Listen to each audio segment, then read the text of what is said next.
Hello दोस्तों, my name is Akshay नंदन। मैं अभी करंटली पीडब्ल्यूसी में सीनियर डाटा इंजीनियर की पोस्ट पे हूँ। इस वीडियो में मैं आपको अपनी जर्नी के बारे में बताऊंगा, कैसे मैंने 6 LPA से 18.6 LPA को क्रैक किया है पीडब्ल्यूसी में। स्टार्टिंग टू एंड बताऊंगा। तो चलिए शुरू करते हैं। बात है, मैंने आईटी लाइन में अपना करियर स्टार्ट किया है 2021 में दिसंबर से। ब्लू पाया कंसल्टिंग प्राइवेट लिमिटेड करके कंपनी है, वो मैंने ज्वाइन किया था गुड़गांव में, और उस टाइम मेरा पैकेज था 4 LPA। And after 2 year like 2024 में मैंने जॉब छोड़ा है दिसंबर में, और तब मेरा पैकेज था लास्ट 6 LPA। तो मैंने 6 LPA से फिर जैन में पीडब्ल्यूसी ज्वाइन किया, जिसमें मेरा पैकेज है 18.6 LPA, जहाँ पे मैं जॉब कर रहा हूँ। तो ये मैंने कैसे क्रैक किया, ये मैं आपको बताने वाला हूँ इस वीडियो में। सो बेसिकली मेरे को, मैं जून जुलाई से ही इंटरव्यू स्टार्ट कर दिए थे देने 2024 में, और मैंने बहुत इंटरव्यू दिए, मोर देन 50 इंटरव्यूज दिए हैं। हर जगह रिजेक्शन रिजेक्शन रिजेक्शन। तो अगर आप naukri.com पे, एक तो है आपको डेली रिज्यूमे अपलोड करना चाहिए। अगर आप जॉब ढूंढ रहे हो, प्रोफाइल बना ली, हर 1-2 दिन बाद अपना रिज्यूमे सेम ही अपडेट कर दो, उसमें वो लेटेस्ट में शो होता है, और आपको ज़्यादा चांसेस होते हैं कि इंटरव्यूअर आपको कांटेक्ट करें। तो ये तो करना ही है। और दूसरा, मेरे को ये प्रॉब्लम फेस हुई थी, मैं जब भी इंटरव्यू, या तो पहले स्टार्टिंग में कॉल्स ही नहीं आते थे, कुछ नहीं। तो बेसिकली डाटा इंजीनियर फील्ड में मैंने एक चीज़ नोटिस किया कि अगर आपको 6 महीने या साल का एक्सपीरियंस है ना, तो जल्दी आपको कोई आता नहीं है इंटरव्यू कॉल। इसमें मिनिमम आई थिंक 2.5 से 3 साल वो जरूरी होता है। बाकी पता नहीं यार, सबका अपना अपना होता है। मुझे तो नहीं आया था, मैंने 1 साल बाद ट्राई किया था। मैंने 3 साल जब मेरे होने को आए, तब मुझे आने लगे। स्टार्टिंग में मैंने बहुत इंटरव्यूज दिए। कैपजेमिनी का मेरा पूरा क्लियर हो चुका था।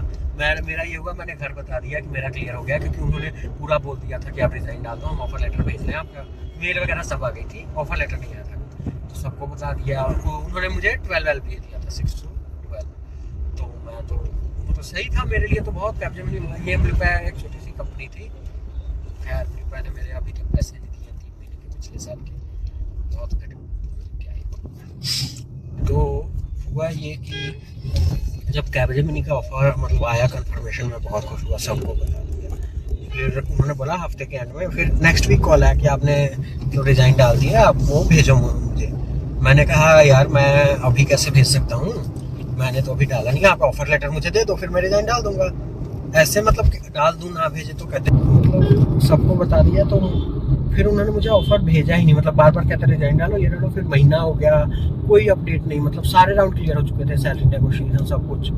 फिर बाद में मैंने मेल्स पे मेल्स किए, रिस्पॉन्स नहीं। बाद में रिस्पॉन्स आया कि वैकेंसी फुल हो गई है। मुझे बहुत अजीब लगा, सबको बता दिया, सब कह रहे हैं क्या है। उसके बाद मैंने डिसाइड किया कि जब तक ऑफर लेटर नहीं आ जाएगा, मैं किसी को कुछ बताऊंगा ही नहीं। मैं अपना बीच में तो फिर डिमोटिवेट हो गया था, मैंने छोड़ ही दिया। पर जैसे मेरे पुरानी कंपनी के हाल थे ब्लू पाई के, वो मुझे 3-3 महीने तक सैलरी नहीं देते। वो अभी तक वो कंपनी ऐसी है, 3-3 महीने तक एम्प्लॉयज़ को सैलरी नहीं देती है। ब्लू पाई कंसल्टिंग प्राइवेट लिमिटेड नेम है कंपनी का। और मेरे भी अक्टूबर 2024 से दिसंबर 2024 की सैलरी अब तक नहीं दी है उन्होंने। तो वो तो ऐसी थी, उसको देख के मैंने कहा नहीं यार, कंपनी तो चेंज करनी पड़ेगी, ऐसे कैसे चलेगा। हर एक बंदे की EMIs होते हैं, लोन्स होते हैं, नेसेसरी घर के खर्चे होते हैं, सैलरी तो जरूरी है जॉब वालों के लिए। तो फिर मैंने दोबारा से स्टार्ट किया, बहुत जगह इंटरव्यूज दिए, ये वो चलता रहा। मैं लगनी होगी लग जाएगी, मैं इंटरव्यू देता रहा, देखी जाएगी।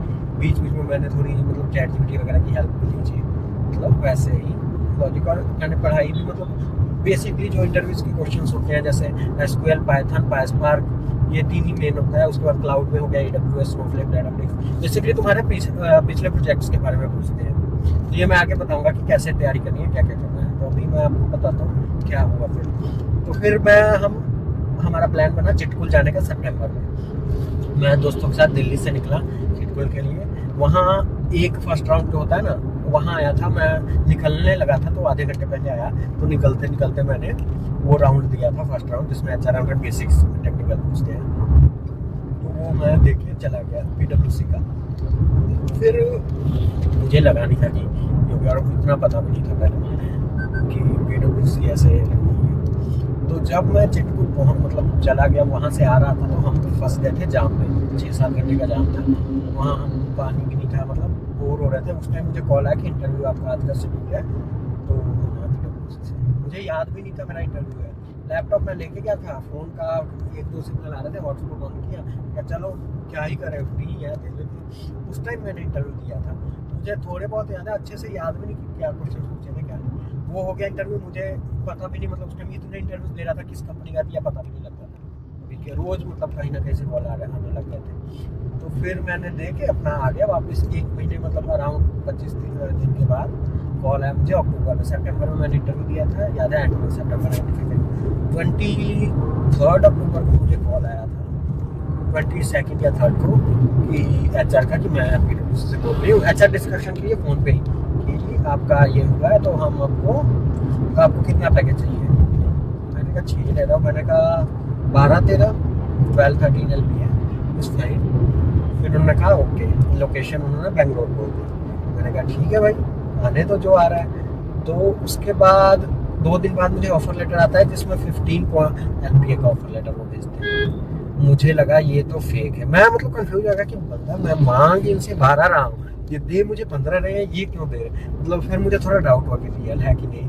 बिग 4 में आती है PwC, ऐसे मतलब अचानक, और पोजीशन भी मैं सीनियर एसोसिएट डाटा इंजीनियर की आ गई, मैं मतलब जूनियर ही था। तो उसके बाद मैं थोड़ा हो गया नर्वस की, मतलब फिर मैंने पूछ भी लिया, मतलब सर्च किया वेबसाइट वगैरह पे जेन्युइन है कि नहीं, फिर HR को पूछ भी लिया मैंने कि ये जेन्युइन है, या मतलब थोड़ा मतलब अच्छा भी लग रहा था पर डर भी लग रहा था फेक ना हो। पर फिर उन्होंने कहा नहीं, फिर उन्होंने पोर्टल का जो लिंक दिया ना, तो आदमी वर्कडे वगैरह का देखा, नहीं जेन्युइन है, मैं कहा सही। उसके बाद मैंने घर वालों को बताया कि मेरा ऐसे ऑफर लेटर आ गया है और इतनी सैलरी का। फिर भी मैंने उनको कहा अभी बैकग्राउंड वगैरह होना है, तो अभी फाइनल कंफर्म नहीं है, मतलब कंफर्म है लेकिन अभी बैकग्राउंड के बाद ही ज्वाइनिंग के बाद होगा। मैंने कहा ज़्यादा मतलब सबको बता दो ना, सब फिर नज़र भी ले, पता नहीं होता है कि नहीं, और ऐसे मैं अपने तक ही रखना पसंद करता हूँ। उसके बाद गाइज मुझे जितने ऑफर्स आए हैं ना, मतलब उसके बाद मैंने इंटरव्यूज और देने, रिजाइन दे दिया। उसके बाद मैंने मतलब अच्छे से, जो तो कहते हैं ना इंटरव्यूज, ऑफर लेटर दिखा, एक ऑफर लेटर अगर आपके पास आ गया ना, तो फिर आप वो कमी नहीं, आप बहुत ऑफर्स ले सकते हो। मेरे को एक ऑफर लेटर आ गया था, उसके बाद मैंने इंटरव्यूज देने स्टार्ट किए। फिर मुझे मैकेंजी से ऑफर आया था, और कॉग्निजेंट से आया था, इससे क्या कहते हैं, नोएडा में एक कंपनी है फोर्ज, हाँ उससे आया था, वो तो मैंने ज्वाइन करके छोड़ा है, वो मैं बताता हूँ आगे। तो मैंने फिर बहुत इंटरव्यूज दिए, स्टार्ट ही कर दिया, फिर आते रहे, देते रहे, छोटे कंपनीज के भी, बड़े कंपनीज के भी। फिर मेन मेरा लास्ट में मैंने 3 कंपनीज फाइनल किया था, कि इन तीनों में से एक, PwC को मैंने छोड़ ही दिया था कि मैं PwC ज्वाइन नहीं करूँगा। उसका रीज़न था PwC ना ज्वाइन करने का, वो रीज़न ये था, एक तो वो बेंगलोर लोकेशन दे रहे हैं, मैं हूँ अमृतसर से, गुड़गांव लोकेशन पास करना था, और मेरी शादी होने वाली थी, तो मतलब वाइफ को छोड़ के ऐसे बेंगलोर रहना, तो मैंने कहा गुड़गांव में ही देखता हूँ। तो गुड़गांव में मैंने बहुत, एक छोटी मोटी कंपनी तो बहुत सारे क्रैक कर लिया था, और पर मैंने एक बड़ी कंपनी कुफोर्ज, मतलब थोड़ी सही कुफोर्ज क्रैक कर लिया था, और मैंने एक ईपैम है वहाँ से मतलब फाइनल राउंड मतलब रह गया, तो वो क्रैक किया था। मैं कुफोर्ज के वो मैंने ज्वाइनिंग के लिए हाँ कह दिया था मतलब, और ईपैम मैंने सोचा था फाइनल कि अपने में कुछ भी हो जाए ज्वाइन, तो मैं ईपैम ही करूँगा। रीज़न वो मुझे वर्क फ्रॉम होम दे रही थी, और दूसरा रीज़न वर्क फ्रॉम होम के अलावा वो गुड़गांव में ही थी, और बेसिकली वो सैलरी भी मतलब ज़्यादा दे रहे थे, नियर अबाउट, मैं आपको बताता हूँ कितनी दे रहे थे। पहले मैंने कुफोर्स का जब इंटरव्यू दिया था, तो उनसे मैंने 18 LPA मांगा था, क्योंकि मेरे पास 15 का ऑलरेडी ऑफर था। मैंने कोई भी आपको अगर 6 से 18 या 20 ऐसे मांगोगे, नहीं देगा। तो एक ऑफर लेटर आपके पास होगा, तो आप रीजन्स, मैं ये रीज़न देता था, एक तो लोकेशन का, तो मुझे गुड़गांव चाहिए, दूर है, और दूसरा वो कहते थे पैकेज क्यों ज़्यादा चाहिए इतना, मतलब 15 ऑलरेडी है, तो इतना। मैंने कहा आई अपने आप पे कॉन्फिडेंस रखो, कहो कि आई एम कैपेबल, कि मैं इस लायक हूँ, मैं 18 LPA का डिजर्व करता हूँ, आप वो दिखाओ। तो वो फिर देखते हैं ना, डाटा इंजीनियर में पैसे बहुत है, मैं PwC में भी 18 कम है मेरा अभी। तो मैंने उनको बोला, उन्होंने 18 LPA का मुझे भेज दिया, जिसमें 17 फिक्स था, और क्या कहते हैं बाकी। उसके बाद ईपैम का जो ऑफर था, सबसे हार्ड इंटरव्यू जो मैंने आज तक दिया है ना अपनी लाइफ में, वो ईपैम का है। 8 राउंड टोटल, मतलब प्रोजेक्ट इंटरव्यू था फॉरेनर्स के साथ, जो भी 8 राउंड दिए थे मैंने उसके, और वो मेरा मतलब फाइनल था कि वही करूँगा, इतना मतलब जिसका राउंड ही, और रिव्यू भी अच्छे पड़े थे ईपैम के मैंने। पर दिक्कत ये हुई कि PwC में ज्वाइनिंग थी मेरी 26 दिसंबर को। तो उसके बाद 26 दिसंबर को ज्वाइनिंग थी पीडब्ल्यूसी में, और ईपीएम का भी इंटरव्यू चल ही रहा था। वो कह रहे थे भेज देंगे, पर भेजा नहीं था तब तक उन्होंने। फिर फोर्स वालों का आ गया था, तो मैंने पीडब्ल्यूसी को एक्सेप्ट ही नहीं किया। उन्होंने लैपटॉप भिजवाना था, करते रहे मैं। तो मैंने एक पीडब्ल्यूसी को मेल डाल दिया कि मैं जैन में ज्वाइन करूँगा 2 जैन को। फिर मैंने 7 जैन करा लिया अपनी ज्वाइनिंग पीडब्ल्यूसी से। फिर मैंने कहा, तब तक फोर्स ने 2 जैन की ज्वाइनिंग दे दी थी ऑफर लेटर में। तो मैंने फिर फोर्स को हाँ कह दिया, सबमिट कर दिया। जाने दो, तो नहीं ईपीएम वाले कह रहे थे 1-2 दिन लगेगा, हम दिसंबर एंड तक भेज देंगे, पक्का सारा हो गया था। फिर एक और राउंड, ऐसे एक राउंड और लेते गए। तो 2 जैन तक जब आया नहीं ईपीएम का, मैंने को फोर्स को हाँ कह दिया और ज्वाइन कर लिया। 2 जैन को पीडब्ल्यूसी के एचआर का कॉल आता है कि आपने लैपटॉप के लिए आप रिस्पॉन्स नहीं कर रहा। तो मैंने बोल दिया मैं नहीं ज्वाइन कर सकता, क्योंकि बेंगलोर में मेरा जाना मुश्किल है, इसलिए। उन्होंने कहा कि हम आपको गुड़गांव लोकेशन दे देंगे। मैंने कहा यार ये क्या, फिर मैं कंफ्यूज हूँ। मैंने कहा ठीक है चलो। तो मैंने सोचा फोर्स से ज़्यादा ये बिग 4 में आता है, पीडब्ल्यूसी ज्वाइन कर लेते हैं, और लोकेशन तो गुड़गांव मिल ही रही है, 2-3 लाख कम है तो क्या हुआ। फिर मैंने सोचा एक बार कह के देखता हूँ। फिर मैंने कहा एक और रीज़न है, मुझे सैलरी भी ज़्यादा मिल रही है गुड़गांव में। तो पीडब्ल्यूसी ने कहा अच्छा आप भेजो ऑफर लेटर, हम देखते हैं कुछ। मैंने भेज दिया ऑफर लेटर। फिर उन्होंने मतलब 2 दिन, मंडे को कहा हम बताते हैं। फोर्स से मैंने ज्वाइनिंग थी, मैं कहा अभी ठीक नहीं हुई, लेकिन ना बताया तो फंस जाऊँगा। फिर उन्होंने कहा नहीं भी बताया मैं ज्वाइन कर लूँगा। फिर फोर्स को मैंने मना कर दिया, मेल डाल दिया कि हम लोग इस कंपनी। वहाँ से क्या पता मैं ब्लैक लिस्ट में हो गया हूँ। उसके बाद पीडब्ल्यूसी का मंडे को शाम को आ गया 18 LPA का मेल की आपको आ गया।